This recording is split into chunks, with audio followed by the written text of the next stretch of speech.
जय हिंद दोस्तों, कैसे आप सभी लोग। आशा करता हूं कि आप लोग अच्छे होंगे। दोस्तों आज के इस वीडियो में हम लोग बात करेंगे बिहार भूमि सर्वेक्षण कर्मचारी की नई भर्ती के बारे में। जी हां दोस्तों, जो छात्र इस भर्ती की तैयारी कर रहे थे या फिर इंतजार कर रहे थे, जो उनके लिए जो है बहुत ही बड़ी खुशखबरी जो है दोस्तों वो निकल करके सामने आ रही है।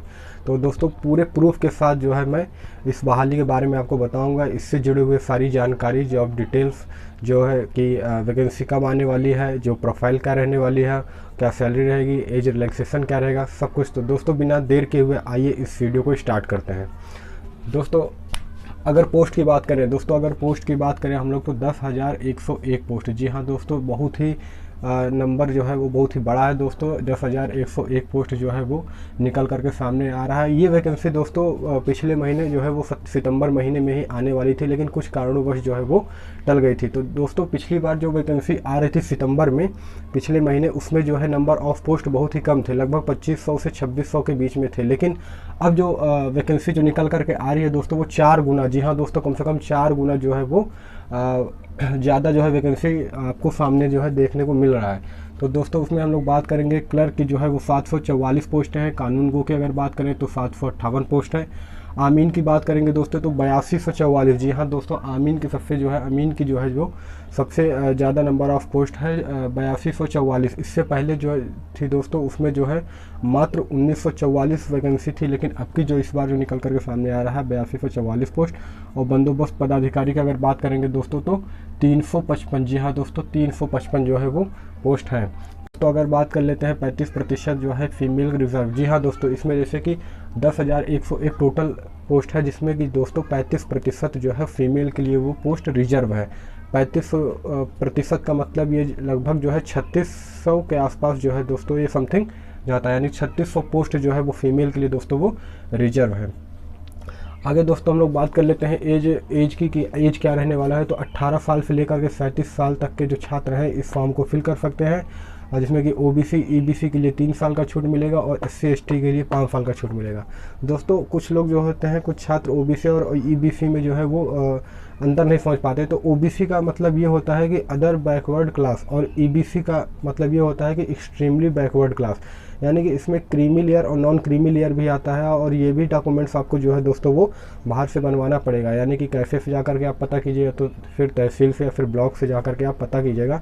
क्रीमी लेयर दोस्तों वे होते हैं जिनकी सालाना जो है वो इनकम 7 लाख से ऊपर होता है।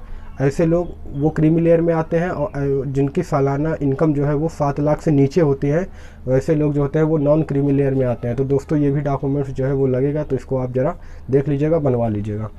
और दोस्तों आगे हम लोग बात करेंगे एज लिमिट के बारे में दोस्तों। तो 1 जनवरी 2022, जी हाँ दोस्तों, 1 जनवरी 2022 से जो है वो एज काउंट किया जाएगा। दोस्तों अगर आपको लग रहा होगा कि ये सब वैकेंसी खाली ऐसे ही मैं बात कर रहा हूँ, तो दोस्तों नहीं, ऐसी बात नहीं है। मैं पूरे प्रूफ के साथ वीडियो को बनाता हूँ दोस्तों। मैं अभी देखिए आपको पहले आपको पेपर की कटिंग को पहले दिखा देता हूँ। आप पहले इस पेपर की कटिंग को देख।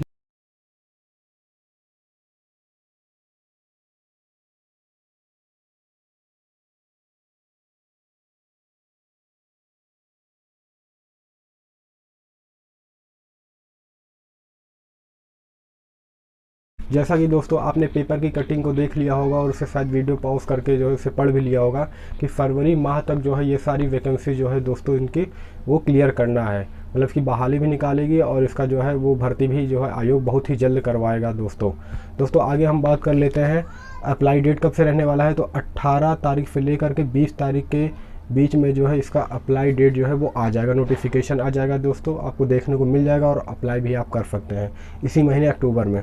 और दोस्तों अगर मेरिट की बात करेंगे देखिए दोस्तों, इसमें पहले तो सबसे पहले ये जान लीजिए कि इसमें एग्ज़ाम नहीं होगा। जी हाँ दोस्तों, इसमें जो है एग्ज़ाम नहीं होगा। इसका देखिए जो प्रक्रिया है इसमें जो है मेरिट लिस्ट के आधार पर होगा। जी हाँ दोस्तों, मेरिट लिस्ट के आधार पर होगा। तो इस वजह से जो है वो मेरिट जो है वो फरवरी 2023 तक आने के चांसेस ज़्यादा से ज़्यादा है दोस्तों। आगे हम बात कर लेते हैं क्लर्क की। तो क्लर्क के लिए जो है वो एलिजिबिलिटी जो है वो ग्रेजुएशन होना चाहिए दोस्तों। सैलरी की अगर बात करेंगे तो 25,000 सैलरी है, 10th में 10%। अब देखिए दोस्तों कि मेरिट कैसे बनेंगे उसके बारे में ज़रा समझ लीजिए। थोड़ा सा हम एग्जाम्पल से जो है आपको थोड़ा सा समझा देते हैं दोस्तों। जैसे कि देखिए 10th में आपके जितने भी नंबर है उसका 10%। जैसे मान लीजिए अगर 10th में आपके 300 नंबर है तो उसका 10% आप पहले उसका निकालेंगे। यानी कि 30 नंबर। उसके बाद 12th का आप 15% यानी 12th में जितने भी नंबर है उसका 15%, ग्रेजुएशन का 70% है टोटल नंबर का। और अगर पोस्ट ग्रेजुएशन अगर किए हुए हैं तो उसका 5%। अगर नहीं भी किए हैं तो कोई दिक्कत नहीं है, क्योंकि एलिजिबिलिटी जो है वो ग्रेजुएशन तक ही माने हैं। तो दोस्तों टोटल तीनों नंबर को जो है वो काउंट किया जाएगा, और उसके बाद अगर मान लीजिए आपका नंबर जो है कट ऑफ के ऊपर जाता है तब जा कर के आपका रिजल्ट बनेगा। तो ये प्रोसेस है दोस्तों आगे हम लोग बात करेंगे कानून गो में। तो कानून गो के लिए दोस्तों एलिजिबिलिटी जो है डिप्लोमा इन सिविल इंजीनियरिंग। जी हाँ दोस्तों, डिप्लोमा इन सिविल इंजीनियरिंग। जो छात्र सिविल इंजीनियर से जो है डिप्लोमा किया है वो जो है इस पोस्ट के लिए एलिजिबल है। और प्लस साथ में 2 साल का एक्सपीरियंस भी होना चाहिए। अगर दोस्तों सैलरी की बात करेंगे तो 36,000 सैलरी है, और इसमें भी 36,000 रुपये है। और अगर सिलेक्शन प्रोसेस की अगर बात करेंगे तो वही जो है मेरिट लिस्ट निकाला जाएगा। हाई स्कूल में जितना नंबर है उसका 10%, और जितना एक्सपीरियंस का 20% वेटेज निकाला जाएगा। डिप्लोमा में जो है वो जितना नंबर उसका 70%, और टोटल नंबर को काउंट किया जाएगा। और कट ऑफ के ऊपर है तो दोस्तों तभी जा कर के आपका रिजल्ट बन पाएगा। दोस्तों आगे हम बात कर लेते हैं अमीन की। दोस्तों अभी जो छात्र जो होता है अमीन की जो तैयारी कर रहे थे उसके लिए बहुत ही बड़ा झटका लगा है। जी हाँ दोस्तों, क्योंकि पहले जो है इसमें एलिजिबिलिटी केवल 12th रखा जाता था। जी हाँ दोस्तों, केवल 12th जो है वो इसके लिए एलिजिबिलिटी रखते थे। लेकिन अब क्या किया है उन्होंने, एलिजिबिलिटी के तौर पर जो है वो डिप्लोमा इन सिविल इंजीनियर, यानी कि वे छात्र जो डिप्लोमा सिविल इंजीनियर में किए हुए वही इस फॉर्म को फिल करने के लिए जो है वो एलिजिबल है दोस्तों। तो दोस्तों ये तो समझ लीजिए कि उन छात्राओं के लिए जो बहुत ही बड़ी जो है वो बहुत ही बड़ा झटका है दोस्तों, अगर देखा जाए तो। दोस्तों अच्छा, इसमें काम क्या होता है अमीन में? तो अमीन का काम फाइनली ये रहता है कि पहली बात तो ये है कि ये गवर्नमेंट जो है वो अधिकारी होते हैं, और ये बंदोबस्त पदाधिकारी के सहायक होते हैं दोस्तों। जैसे कि किसी भूमि सर्वेक्षण के जब प्लॉटिंग करने जाते हैं तो नंबर जो अलॉट करना होता है वो अमीन का काम रहता है, और जैसे कोई विवादित क्षेत्र है तो उसको निपटारा करने का काम जो होता है वो अमीन का होता है, और नक्शा पास करना और भी बहुत सारे काम होते हैं दोस्तों जो कि अमीन के तहत जो है वो किया जाता है। दोस्तों अगर इनके हम सैलरी की बात कर ले दोस्तों, तो सैलरी जो है वो 31,000 है। और अगर सिलेक्शन प्रोसेस की बात करेंगे तो उसी तरह है दोस्तों, 10th का 10%, और जो डिप्लोमा किए हुए हैं सिविल इंजीनियर से उसका जो है 90% जो है वो नंबर निकाला जाएगा, और जैसे कट ऑफ के अगर ऊपर उनका नंबर जाता है तो उनका रिजल्ट बनेगा। दोस्तों बंदोबस्त अधिकारी की अगर हम लोग बात करेंगे तो इसमें एलिजिबिलिटी जो है BE या BTech in civil engineer plus 2 साल का एक्सपीरियंस होना चाहिए, यानी कि सिविल इंजीनियर के छात्र जो है इसको फिल कर सकते हैं इस पोस्ट को, और प्लस साथ में 2 साल का एक्सपीरियंस भी दोस्तों होना चाहिए। उसके बाद अगर सैलरी की बात करेंगे दोस्तों, तो सबसे ज़्यादा सैलरी इसमें है 59,000 रुपये की सैलरी जो है दोस्तों इसमें है। और अगर सिलेक्शन प्रोसेस की बात किया जाए तो दोस्तों पहले की तरह जिस तरह सभी में था उसी तरह सेम इसी तरह इसमें भी होगा, यानी कि 10th में 10%, 12th का 15%, BE या BTech का जो है 15% निकाल करके जो है वो मेरिट लिस्ट जो है वो जारी की जाएगी।